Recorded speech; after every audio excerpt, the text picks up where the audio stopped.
Have you been feeling like God is calling you into a deeper or closer relationship with Him? In this video, I'm going to show you step by step how to do a 7-day prayer and fasting program.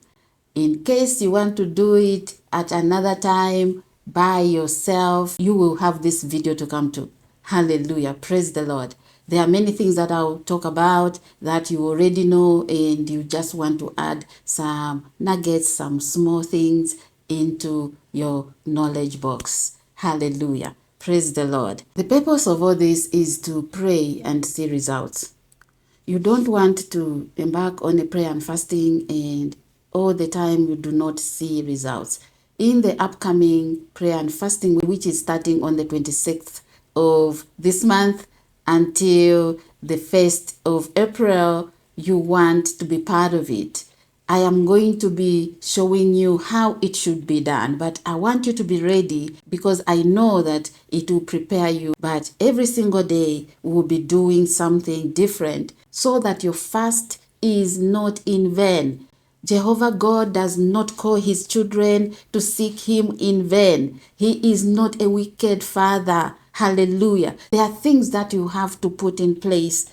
Praise the Lord. I don't want fasting to become religious, where now it is by works and not by the Spirit of God. We want to combine everything that God says is ours and to follow, because as long as you are obedient and you are willing, you will eat the good of the land. Praise the Lord. Hallelujah. I want to point out that a human being cannot survive by bread alone. Bread is for the flesh. God wants us to eat. He has given us all the good things here on earth to eat, but there is a time that you want to be intentional about your relationship with God. Your relationship is important, and whatever you'll be doing in this prayer and fasting for 7 days, you will focus on Jesus. You want to be intentional about that, because without the relationship, everything else is built on sand and your house is going to be blown away. When that wind comes, hallelujah, when that challenge comes, if your house is not built on Jesus fully and on God himself, on the Holy Spirit himself, you will find yourself struggling when trouble comes. You start to question your identity. You start backing off and joining the enemy. Your tongue will become fire to burn your own house, and you don't want that. Hallelujah. So you want to focus on Jesus. The purpose is you drawing closer to the Lord. Hallelujah. In this kingdom, anything that is pointing you to a person and anything else, or just seeking the blessing and leaving Jesus, the Holy Spirit, God himself, it is wrong. You want to run away very fast and very far. Hallelujah. Praise the Lord. It may look like a joke, but it is not. So the first thing is to have your intention very correct, in the right place. What is it? Why are you doing it? And I've spoken about this a lot in every prayer and fasting program we have done. I'll mention it, and we'll start by repenting, giving thanks to the Lord, just bringing ourselves in the presence of God so that your heart is right. And when your heart is right, it is a fertile ground for miracles. Prayer and fasting is not just you giving up food. Food is good, people. Food is good.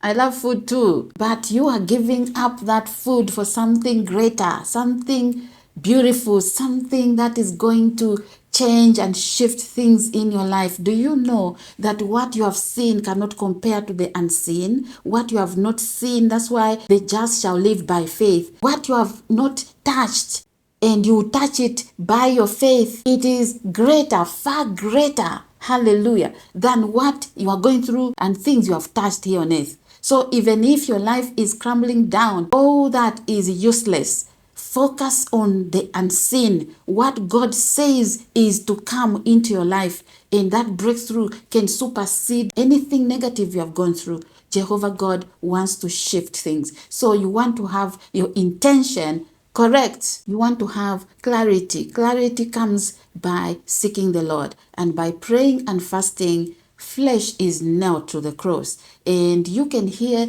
the Lord clearly. The Holy Spirit will speak to you and you'll be directed in the right direction. Hallelujah. In the book of Joel chapter 1 verse 14, the Bible says, declare a holy fast, call a sacred assembly, summon the elders and all who live in the land to the house of the Lord your God, and cry out to the Lord. Hallelujah. Declare a holy fast. It can be your own personal fast or a fast like this. If you look at the first line in this Bible verse, the first thing here is to call a holy fast, a sacred fast. Call it. It means it is intentional. Hallelujah. You are calling a fast. I have called a fast for this family. And whenever there's something that is challenging or you feel dry spiritually, anything that you know that can go by prayer and fasting and not just praying, you call a fast. Ezra called a fast in Ezra chapter 8 as he was going back to his homeland after being in exile. He called a fast.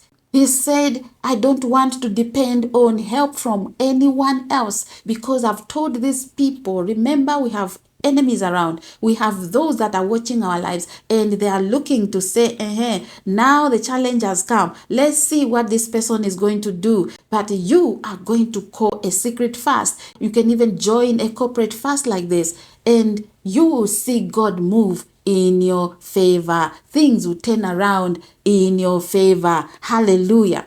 So fasting is intentional. You have to make sure that your fast is intentional. Taking time, saying next week, I'm going to pray and fast. On this prayer and fasting that has been announced, I'm going to join.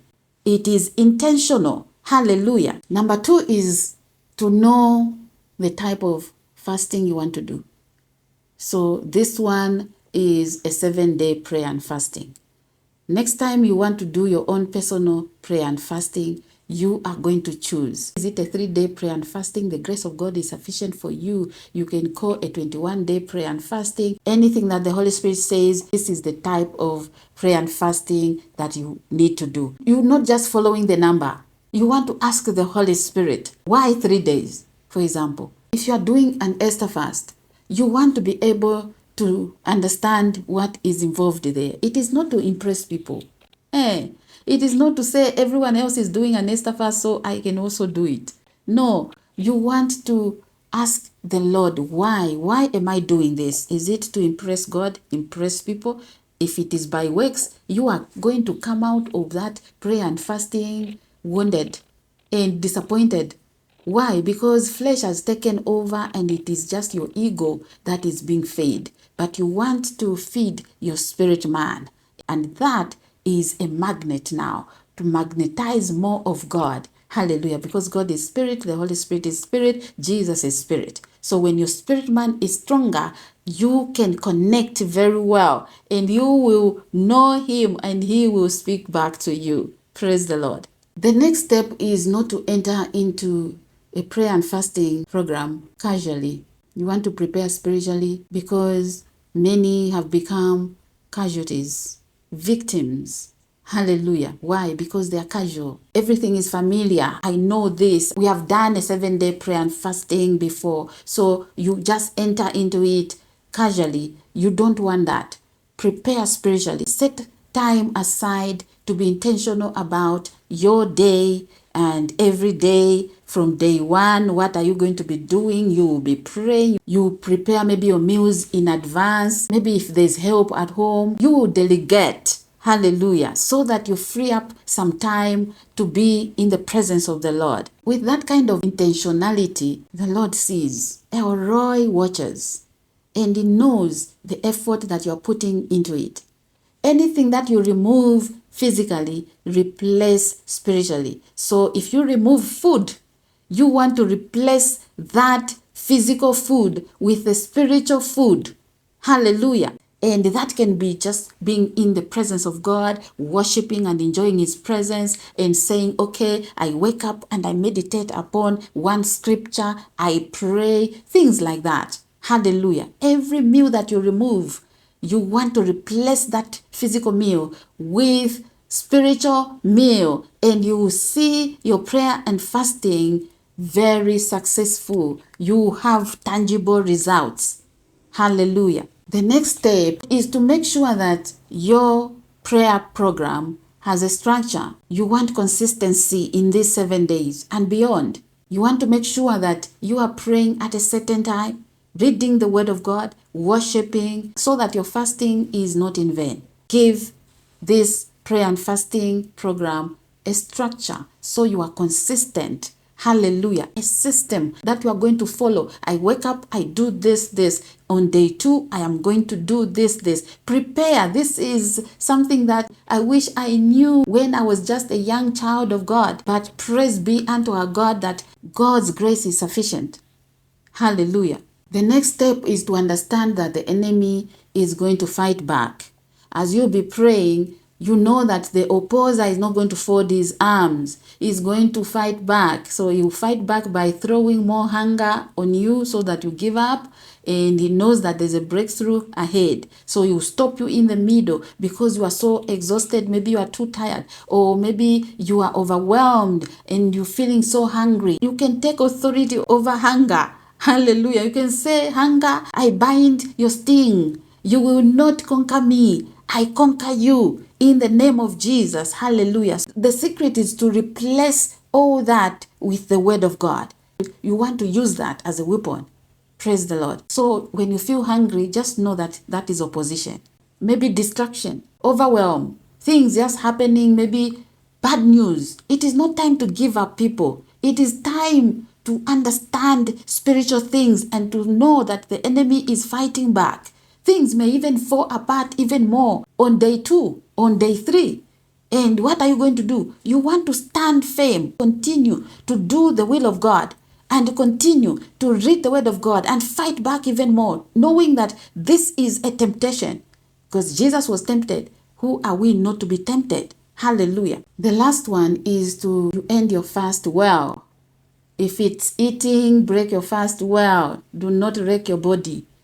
Spiritually, make sure that you have your Holy Communion. You find the scripture about Holy Communion. You commune with Christ and pray over your family. Break that fast well. Hallelujah. You are just watching your time. Food is already on the table. You are just looking at the watch so that it ticks at 6 p.m. and you are there, you are eating. Don't do that. You are a spirit man. You want your prayer and fasting not to be in vain. Blessed be the name of the Lord. Hallelujah. The next step is to be around like-minded women. We are breaking cycles, praying together. And this is the year of knowledge and wisdom. Hallelujah. Within you, there's a lot that God has deposited. Let those superpowers begin to advance the kingdom of God and your life. In Jesus' name. I'll see you in the next one. Bye for now.